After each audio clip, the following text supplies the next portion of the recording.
अपराजिता के पौधे में वैसे तो कोई रोग या बीमारी नहीं लगता, लेकिन कई बार अपराजिता में खुलकर फ्लावरिंग नहीं होती, 2-4 फ्लावरिंग होकर के बंद हो जाती है।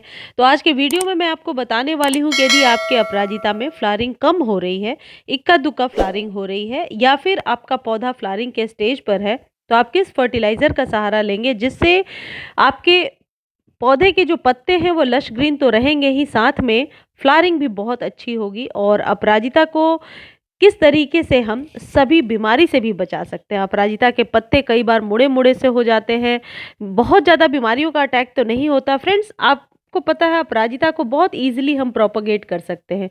देखिए, ये अपराजिता के एक छोटे से स्टेम को मैंने यहाँ लगा दिया था। यदि सॉइल मिक्स अच्छी रहती है तो प्लांट बहुत जल्दी प्रोपेगेट हो जाता है। और देखिए, ये इसमें जड़ें बनने लगी हैं। करीब 15 से 20 दिन पहले ही इसे लगाया था मैंने, दिखाने के लिए क्या एक एक्सपेरिमेंटल तौर पर कि क्या अपराजिता को पतले स्टेम से हम ग्रो कर सकते हैं। बहुत आसानी से आप ग्रो कर सकते हैं। किसी और वीडियो में मैं आपको बताऊंगी कि अपराजिता को किस तरीके के सॉइल मिक्स में लगाना चाहिए जिससे वह बहुत ही आसानी से प्रोपेगेट हो जाएगा। लेकिन आज के वीडियो में मैं आपको बताने वाली हूँ कि यदि आपके अपराजिता पर फ्लावरिंग नहीं हो रही है या बहुत कम फ्लावरिंग हो रही है, तो आप उसके सॉइल मिक्स में ऐसा क्या फर्टिलाइज़र मिलाएँगे जिससे अपराजिता हरा-भरा और घना तो रहेगा ही, साथ में फ्लावरिंग भी अच्छी करेगा। देखो, ये मेरे अपराजिता की बेल है, इसमें पहले कम फ्लावरिंग हो रही थी। यदि आपने पहले मेरे 2 वीडियोज़ देखे होंगे कि किस तरीके से इसका ट्रीटमेंट किया था, और उसके बाद ये अपराजिता में बहुत अच्छी फ्लावरिंग होने लगी है। यदि वो वीडियो आपने नहीं देखा है, आई बटन में लिंक दे दूँगी, आप देख लेना कि किस तरीके से इसकी ट्रीटमेंट करते हैं। पहली चीज़ तो ये है कि अपराजिता को थोड़े बड़े पॉट में लगाना चाहिए, बहुत छोटे पॉट में ये अच्छा नहीं चलता है। अपराजिता को आगे बढ़ने के लिए हमेशा सहारे की ज़रूरत पड़ती है, यानी यदि आप एक ट्रेलिस बाँध दें या इसके तने को ऊपर की तरफ बांधें तो यह बहुत ही अच्छी फ्लावरिंग करता है। ये डबल पेटल में अपराजिता है और देखो, इतने छोटे से प्लांट में ये बहुत ही अच्छी फ्लावरिंग कर रहा है। कई बार आप लोगों के कमेंट्स होते हैं कि मैंने सारे खाद दे दिए, उसके बाद भी मेरे पौधे में फ्लावरिंग नहीं हो रही है। ऐसे सिचुएशन में जो फिटकरी का उपाय मैंने आप लोगों को बताया है कि मिट्टी जो है वो फर्टिलाइज़र को इनटेक नहीं करती है, 10 to 20% ही इनटेक करती है, सारे फर्टिलाइज़र को नहीं लेती है। ऐसे में मिट्टी शुष्क अवस्था में होती है, तो आप वो फटकरी वाला कर सकते हैं ट्रीटमेंट, उससे ज़रूर फ़ायदा होगा। अब आप क्या करेंगे, जो डेड फ्लावर्स हैं उन्हें ज़रूर हटा दिया करें, वरना वहाँ सीड्स ग्रो होने लगते हैं और फ्लावर जो पौधा होता है उसकी लाइफ कम हो जाती है।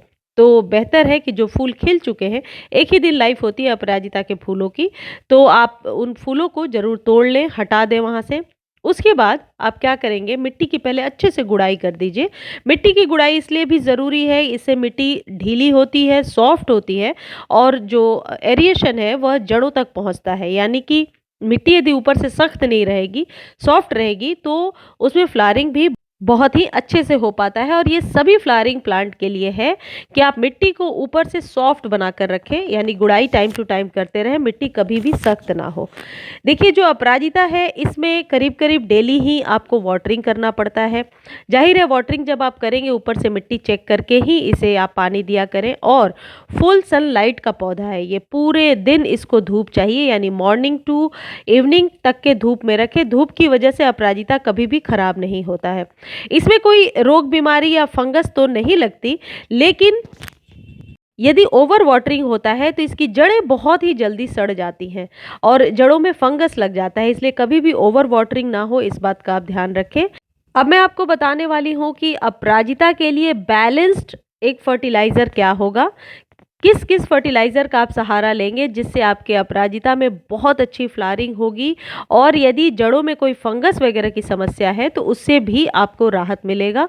प्रिकॉशनरी तौर पर कुछ ऐसे फर्टिलाइज़र हैं जिन्हें महीने में एक बार आपको ज़रूर अपने सभी फ्लावरिंग प्लांट को दे देना चाहिए। बैलेंस्ड फर्टिलाइज़र में NPK 19-19-19 जो है ईजिली आपको मिल जाएगा नर्सरी पर या किसी भी खाद के स्टोर पर। आप 1 चम्मच पानी में मिला करके अपने अपराजिता को महीने में एक बार ज़रूर दे दिया करें। आप सबको पता है कि 17 तरह के फर्टिलाइज़र होते हैं जो आपके प्लांट के लिए ज़रूरी होते हैं, जिसमें जो प्राइमरी तौर पर NPK यानी नाइट्रोजन, फॉस्फोरस और पोटेशियम है। लेकिन पौधा जब फ्लावरिंग के स्टेज पर होता है तो नाइट्रोजन की मात्रा को थोड़ा कम कर देना चाहिए और पोटेशियम और फास्फोरस को देना चाहिए।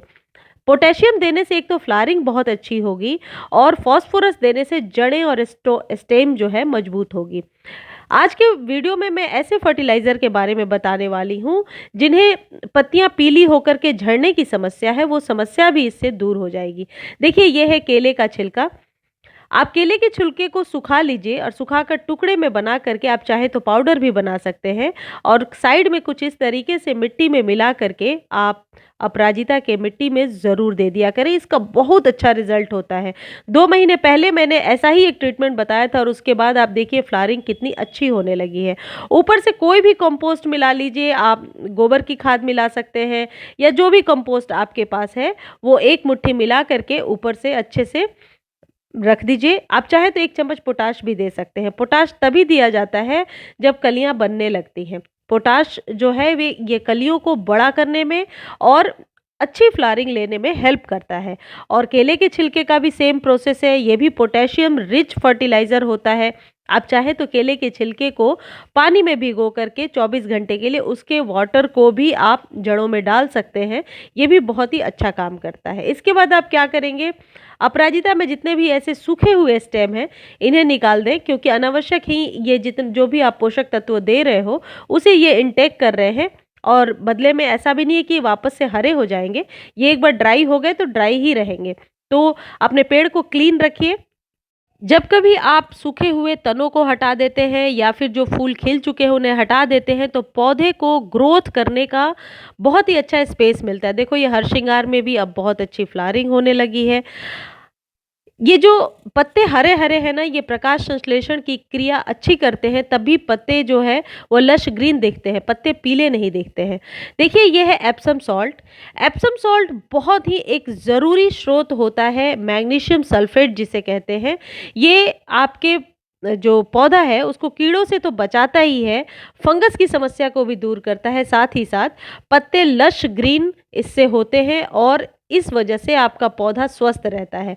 तो ये जो एप्सम सॉल्ट है इसे आप अपने गार्डन का एक मुख्य हिस्सा मान लीजिए और इसे ज़रूर 1 चम्मच 1 लीटर पानी में मिला करके अपने सभी प्लांट्स को दिया करें। महीने में 1 बार आप चाहें तो इसे स्प्रे भी कर सकते हैं।